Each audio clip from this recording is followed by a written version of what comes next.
Olá, turma, tudo bem? Eu sou o Lucas e eu vou apresentar para vocês hoje o tema drenagem agrícola. Eu estou aqui utilizando a ferramenta OBS Studio. Eu peço um pouco de paciência de vocês, que eu vou compartilhar aqui a apresentação. Só um momento.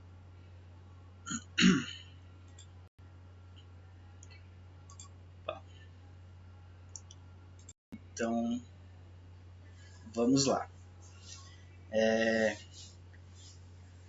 Essa apresentação faz parte da matéria Engenharia Agrícola 2, ministrada pelo professor Giancarlo. Eu sou o Lucas, faço parte do LICA 4. Então, bom, o que é drenagem, né? Drenagem agrícola, ela é um processo de remoção do excesso de água no solo, a uma taxa que permite a exploração econômica das culturas e utilização por um longo tempo da área, né? Então, todo produtor ele quer uma maior produtividade, né? Então ele deve pensar em todos os intempéries que acontecem. Então, normalmente as pessoas sempre se dão conta que precisam drenar a terra quando está tudo encharcado, né? Então, esse é um processo que devemos ter em conta desde o princípio da nossa cultura, né? Então, esse método ele proporciona essa racionalização da parte química, né, que é a fertilidade, e a parte física, que é a drenagem em uma cultura. Isso daí possui um bom custo em relação aos benefícios, ou seja, é melhor você pensar nisso antes de encharcar tudo do que ter que tirar todo o excesso da água depois. Esse valor da aplicação depende muito do tamanho e do tipo da cultura. Isso a gente vai ver mais para frente. Existem diferentes tipos de drenagem. Como eu disse, né, se torna mais efetivo se usado antes das situações extremas, que são o acúmulo de chuvas, irrigação irregular, proximidade de corpos d'água, o elevado nível de lençol freático e a alta salinidade do solo. A gente tem que pensar nisso antes que o pior aconteça, né? A gente vê aqui na ilustração as culturas bem afogadas. Como a gente sabe, né, o sistema radicular ele reflete na produção aérea, ou seja, quanto mais espaço para crescer as raízes, mais folhas a gente vai ter, uma melhor produção. Então a gente tem que pensar no solo. Se o solo ele é muito compacto, a gente vai ter uma produção aérea muito pouca, né? Não vai ser muito bom. Então a gente pode ver, né, solo drenado e o solo saturado. A gente consegue ver aqui que a produção radicular aqui, né, ela é bem curta, então isso reflete na aérea. Um solo sem drenagem ele apresenta um excesso de umidade, isso pode ser visível ou não.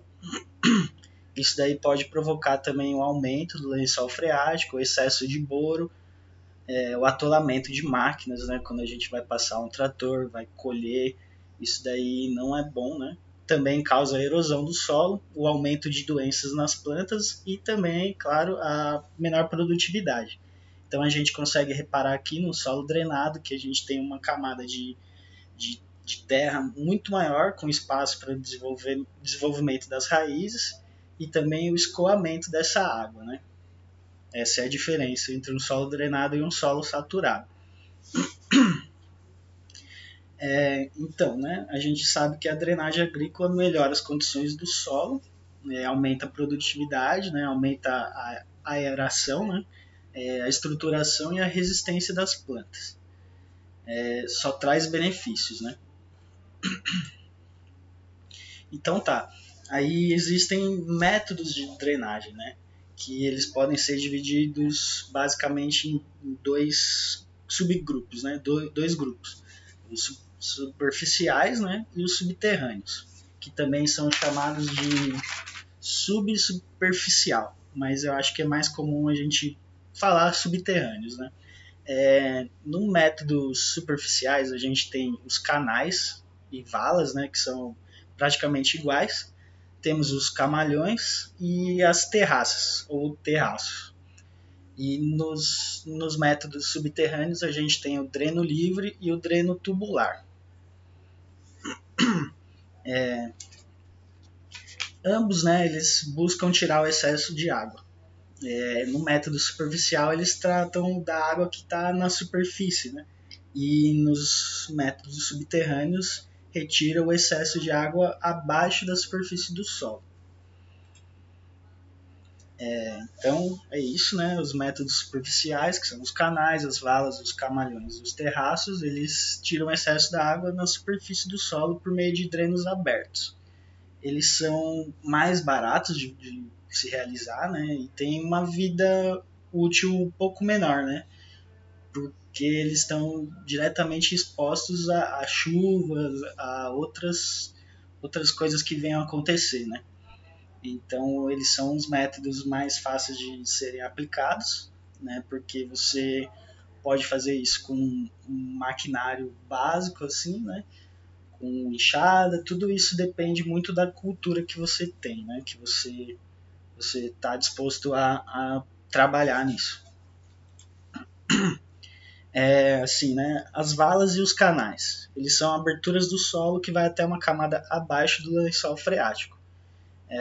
Ele aumenta a porosidade do solo, permite um maior desenvolvimento radicular da planta.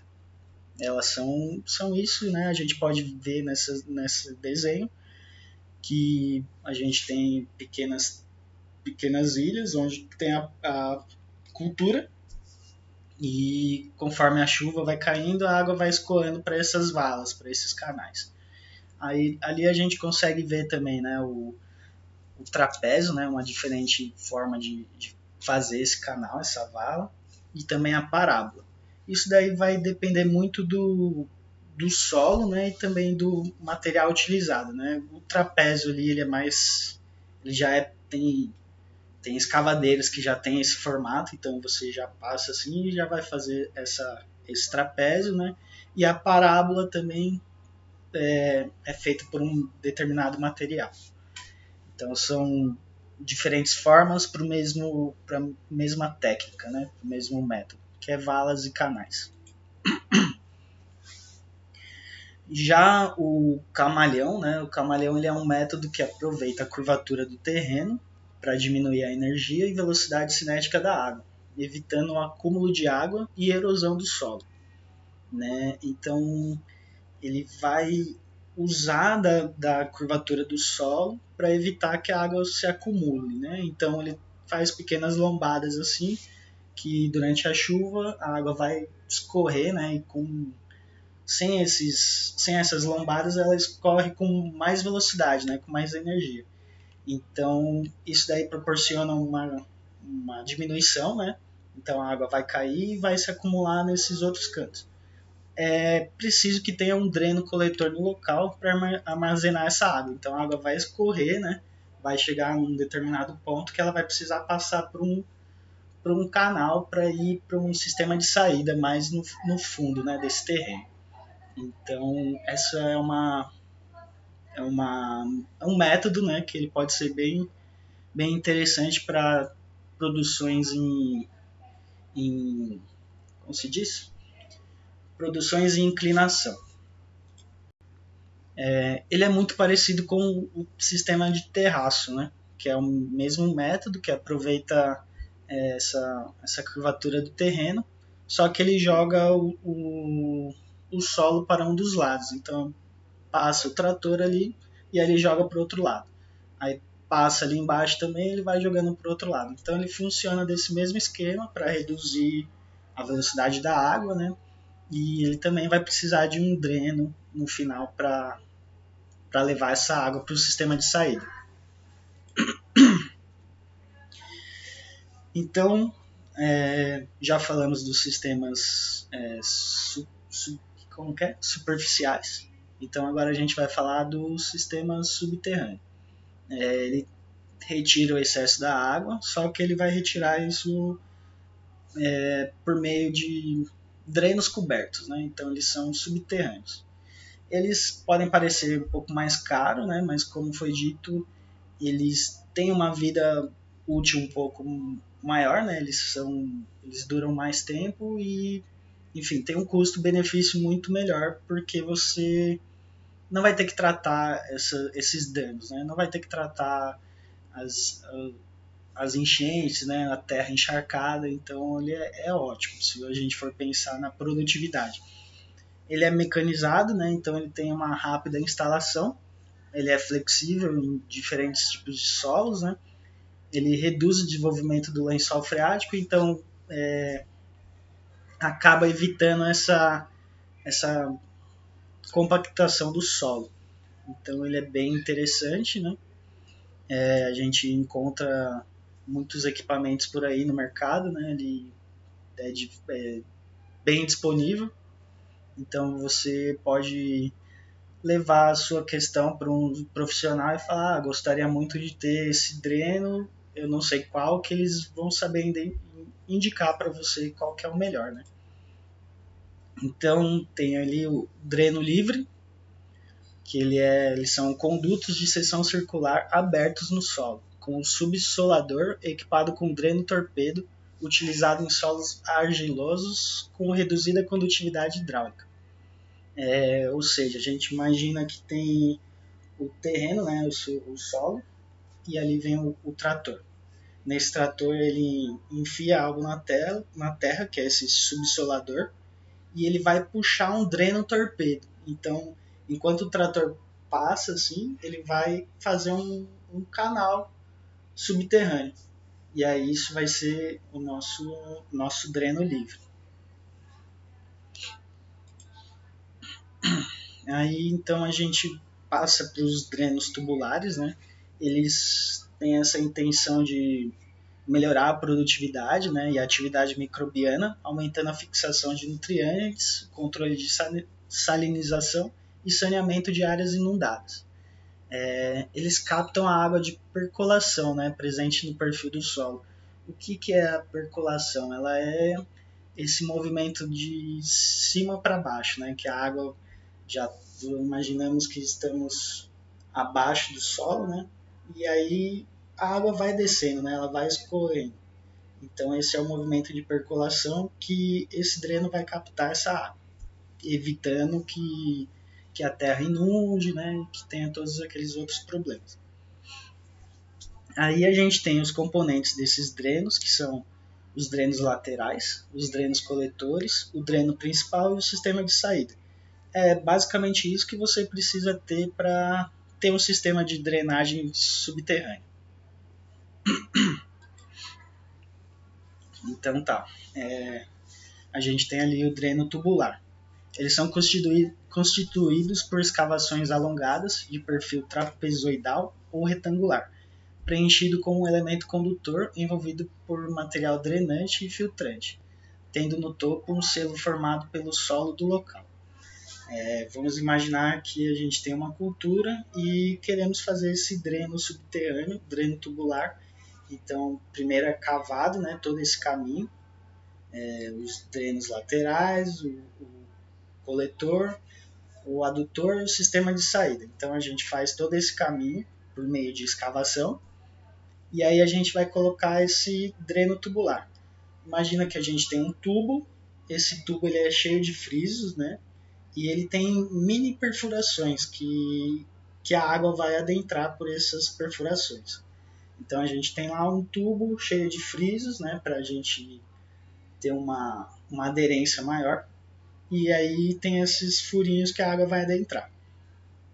Só que isso não vai bastar, né? A gente vai precisar envolver esse tubo com uma manta. Aí eu coloquei o exemplo da manta Bidin. Eu acho que isso pode ser bem flexível, dependendo do, do produtor, do vendedor, né? Mas a ideia é que essa manta ela separa o solo da água. Porque imagina, a gente está debaixo da terra e tem tudo ali, tudo está acontecendo, né? Tem terra, tem água, tem ar, tem pedras, tem um monte de coisa. E aí, se a gente tem essas duas camadas, ela funciona como um filtro. Então, a água vai passar ali junto com a terra vai ficar na manta e a água vai escorrer pelo tubo, vai passar pela manta e aí vai descer pelos microfuros do tubo. Então a gente pode ver ali no último desenho que é como se fosse uma mangueira, né? Uma mangueira que tem essa manta em volta e tem um tubo frisado dentro. Então a gente tem esse é o miolo do dreno. E aí agora a gente imagina como se tivesse um drone assim, né? A gente dá um zoom para fora assim, a gente levanta voo e consegue ver todo o caminho assim, né? Todo o caminho dessa drenagem, né? Que é a rede de drenagem. Elas são o quê? São os esquemas de escoamento da água. Geralmente é bom que tenha uma inclinação, né? Porque essa inclinação vai descer, vai escorrer a água, né? Vai ditar o caminho que essa rede tem que ser feita. Então a gente tem inúmeros tipos de redes, diferentes esquemas, né? Que eles vão se adaptar ao terreno e à sua cultura. Independente desse estilo de rede, ela vai se iniciar pelo dreno. Vamos imaginar que ali tem o dreno, né? E aí em cada lado desse dreno tem uma cultura onde a água vai escorrer para esse caminho. E aí depois ele vai chegar num coletor, né? Que ele é um espaço maior, porque ele vai receber uma certa quantidade maior de água, né? Uma energia, uma força maior. E aí depois esse coletor ele vai chegar num caminho adutor. Esse adutor ele vai receber todo esse fluxo de água e vai direcionar para o sistema de saída. Esse sistema de saída pode ser uma lagoa, pode ser um reservatório de água, onde ela vai ser reaproveitada ou ela vai ser ali descartada, né? Vai deixar na lagoa e sei lá, vai criar um peixe, vai ser evaporada, depende muito do seu terreno, mas a ideia básica de um sistema de drenagem é ter esse caminho, né? Então a gente tem o dreno, coletor, adutor e o sistema de saída. Existem sistemas variados, né? A gente pode ver aqui do lado esquerdo que tem esse sistema mais simples, né? Que a gente vê um coletor maior e o adutor que vai direto para o sistema de saída. E a gente pode ter também sistemas mais complexos, que tem mais de um coletor, apenas um adutor, assim, e um sistema de saída. Então, isso vai depender muito da sua cultura, né? Eles são bem flexíveis, então é bom a gente ter esse desenho em mente, né? Pensar, a gente aproveita a inclinação do solo e vai fazer o coletor bem aqui. Pronto. A gente vai mapeando e fazendo esse esquema. Então a gente pode identificar com C, D, né? D, A, sistema de saída SS e por aí vai. A gente consegue identificar por esses desenhos. É um esquema de planta, né? Então agora, bom, chegou a vez de vocês. Essa foi uma breve introdução sobre a drenagem, né? Mas eu acredito que ficou claro. Esses desenhos que eu apresentei foram todos feitos por mim e de forma bem simples, assim, né? Eu vejo que não exige uma técnica avançada para isso. E, bom, eu acho que seria legal se vocês conseguissem fazer esses esquemas, né? Fazer esses desenhos. E ali vocês poderiam identificar com as siglas, né? C de coletor, D de dreno, A de adutor e SS de sistema de saída. Então a gente tem alguns esquemas aqui bem diferentes, né? A gente tem o primeiro aqui que tem dreno, coletor, adutor e o SS, sistema de saída. No segundo a gente tem o mesmo esquema, só que eles são mais paralelos, né? Não tem nenhum dreno diagonal. E fica a mesma coisa, né? Fica D, C, A, não, C e o A. E isso repete por debaixo.